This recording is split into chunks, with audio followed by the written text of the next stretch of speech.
আজকে সুরক্ষা দিতে পারবে না, বাঁচাতে পারবে না। আজকে বাঁচানোর কেউ নেই, তুমি তাড়াতাড়ি উঠে আসো এখানে। কিন্তু নূহ আলাইহিস সালামের ছেলে কানান অস্বীকৃতি জ্ঞাপন করলো। কোরআন বলছে ওয়াহালা বাইনাহুমাল মাউজু ফাকানা মিনাল মুগরাকিন। বাবা আর ছেলের মধ্যে যখন এ ধরনের কথা চলছিল, হঠাৎ করে বিশাল এক সাগরের ঢেউয়ের ধাক্কা এসে নূহ আলাইহিস সালামের সন্তান কানাআনকে পানির মধ্যে ডুবিয়ে দিল। তাহলে এই আয়াত থেকে বুঝলাম কানাআন যারা ডুবে গিয়েছিল তাদের অন্তর্ভুক্ত হয়েছিল। এবং মজার ব্যাপার হচ্ছে নূহ আলাইহিস সালামের স্ত্রীও এই মহাপ্লাবন থেকে বাঁচতে পারেনি। সেও ঈমান না আনার কারণে যারা ধ্বংস হয়েছিল, যাদের সলিল সমাধি হয়েছিল মহাপ্লাবনের পানির মধ্যে, নূহ আলাইহিস সালামের স্ত্রীও সেখানে নিহত হয়েছেন।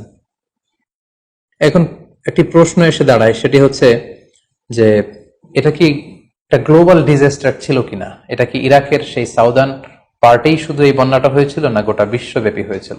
এ নিয়ে ঐতিহাসিকদের মধ্যে অনেক ধরনের মতামত পাওয়া যায়। তবে একটা বড় সংখ্যক ঐতিহাসিক মুআররিখুন তারা বলেছেন যে ইট ওয়াজ এ গ্লোবাল ডিজাস্টার।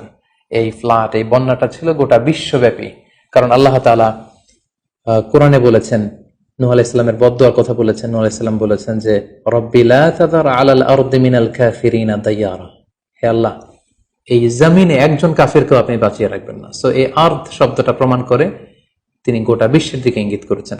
এবং আল্লাহ যখন জমিনকে ইঙ্গিত করেছেন ইয়া আরদুবলাই, হে পানি তুমি নিচের দিকে চলে যাও, ফলে এই আর্থ দ্বারা বোঝা যাচ্ছে যে শুধু ইরাকের সেই সাউদার্ন ইরাকের কুফা শহরের পাশেই এই বন্যাটা লিমিটেড বা সীমিত ছিল না, বরং এই ডিজাস্টারটা ছিল একটা গ্লোবাল ডিজাস্টার। গোটা বিশ্বব্যাপী মহাপ্লাবনের পানিতে গোটা বিশ্বের সব সয়লাভ হয়ে গিয়েছিল।